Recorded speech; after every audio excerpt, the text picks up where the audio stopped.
Bonsoir à toutes et à tous, bienvenue dans ce Vue d'ici qui vous emmène aujourd'hui dans la plus belle brocante de France. Nous sommes aujourd'hui au parc des expositions de Rouen où vont s'ouvrir dès demain et pour 4 jours les célèbres puces rouennaises d'automne. 350 brocanteurs venus de toute la France mais aussi de Belgique et des Pays-Bas vont s'y installer dans 5 halls. Près de 15 000 visiteurs y sont attendus. Alors pour en parler, nous rejoignons tout de suite une des organisatrices des puces rouennaises. Bonsoir Karine Fouquier, merci de nous recevoir ici. Donc, je rappelle que vous êtes une des organisatrices de cette puce rouennaise qui sont encore en train de s'installer. Il y a énormément de belles pièces, comme notamment cette sculpture qui vient de Hongrie. C'est un petit peu la marque de fabrique des puces rouennaises, cette diversité? C'est la diversité, c'est le nombre d'exposants, la sélection des brocanteurs, la sélection de la marchandise aussi qui est effectuée par des experts en antiquité. Et donc c'est un rendez-vous habituel. Alors on est par exemple ici devant une belle pièce là, qui vient de Hongrie. Vous attendez beaucoup de pièces exceptionnelles de ce type-là par exemple cette année? Ça c'est le hasard puisqu'on ne sait pas par définition ce qui va être exposé, ce que les brocanteurs ont trouvé comme marchandise. Bon là il s'avère qu'effectivement on a une pièce un peu insolite, exceptionnelle. Alors, il y a des puces en automne, en hiver. Alors justement, que vient-on y dénicher en priorité ici, dans ces puces rouennaises? De tout, des petits bibelots, des objets d'art, des meubles. Ce qui est très recherché en ce moment, c'est plutôt meubles classiques de qualité, 17e, 18e, qui se marient assez bien avec les intérieurs contemporains. Mais après, il y a des collectionneurs aussi, donc, et puis les coups de cœur. Alors, je le disais tout à l'heure, ces puces-là sont ouvertes en fait depuis 2001. Comment vous expliquez cette renommée qui leur permet d'avoir des visiteurs du monde entier? Alors la renommée, c'est la proximité avec des pays limitrophes comme l'Angleterre ou la Belgique. Donc, et puis effectivement le choix des produits exposés, la sélection. Donc, et puis effectivement c'est devenu un rendez-vous habituel maintenant. Alors à chaque édition, il y a une exposition qui est organisée pour ces puces rouennaises. Cette année, vous avez choisi la dentelle, pour quelle raison? Alors la dentelle, on a trouvé une jeune femme qui a choisi de faire comme métier dentelière. Donc comme elle est toute jeune et qu'elle a fait une formation spécifique pour ce métier-là, on trouvait que c'était intéressant d'allier et la dentelle traditionnelle et les créations contemporaines qu'elle fait. Merci beaucoup, Madame Fouquier. Alors, effectivement, dans les allées de ces puces rouennaises seront exposées de superbes pièces, notamment comme celle des artisans d'art de Normandie, des amoureux de la belle ouvrage, comme cette restauratrice normande de céramique que sont allés rencontrer dans son atelier à Notre-Dame de Bondeville, Stéphane Gérin et Bruno Bellamry. Contrairement aux apparences, Lucie Gondré a autre chose à faire que de regarder les voitures passer. Dans son petit atelier d'à peine 20 mètres carrés, elle reste concentrée sur les vases et autres lampes en faïence qu'on lui a confiées. Le geste de la restauratrice est toujours précis, aussi bien pour effectuer l'étape dite du comblement que pour réussir celle du ponçage. Puis arrive enfin le coup de pinceau final. J'aime bien faire de la retouche et que c'est mon étape préférée, mais en même temps c'est logique parce que c'est la dernière étape, donc c'est l'étape où on voit l'aboutissement de son travail.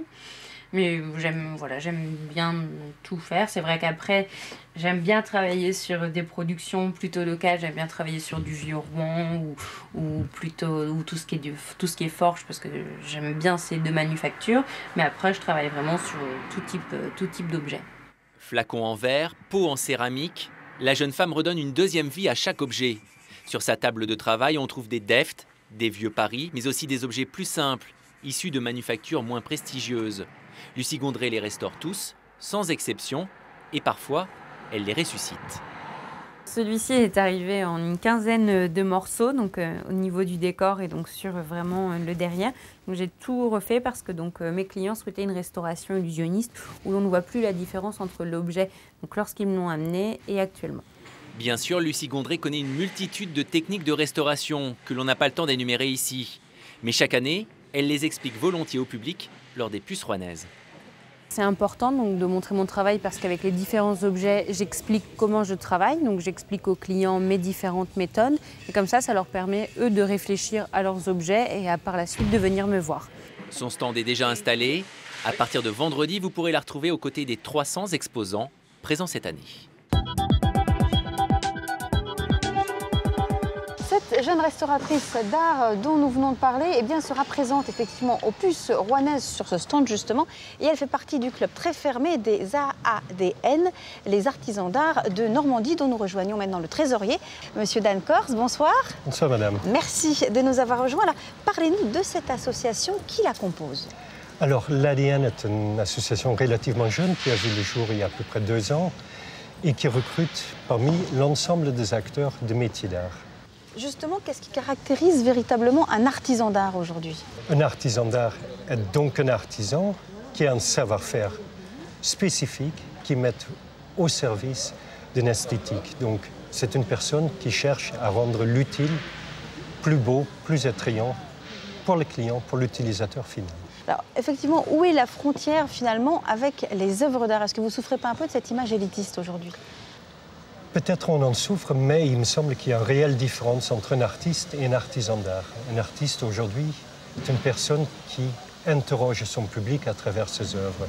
Un artisan d'art est une personne cherchant à lier, comme je vous ai dit, l'utile au beau.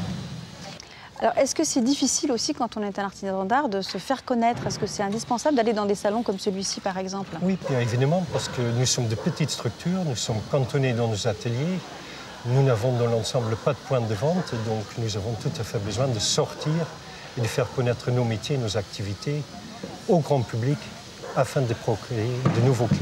Qui vient vous voir finalement aujourd'hui? Qui sont vos clients? De grands salons font une publicité qui est tout à fait intéressante, donc on est quand même visité souvent par des gens qui sont connaisseurs, qui cherchent effectivement l'objet précis.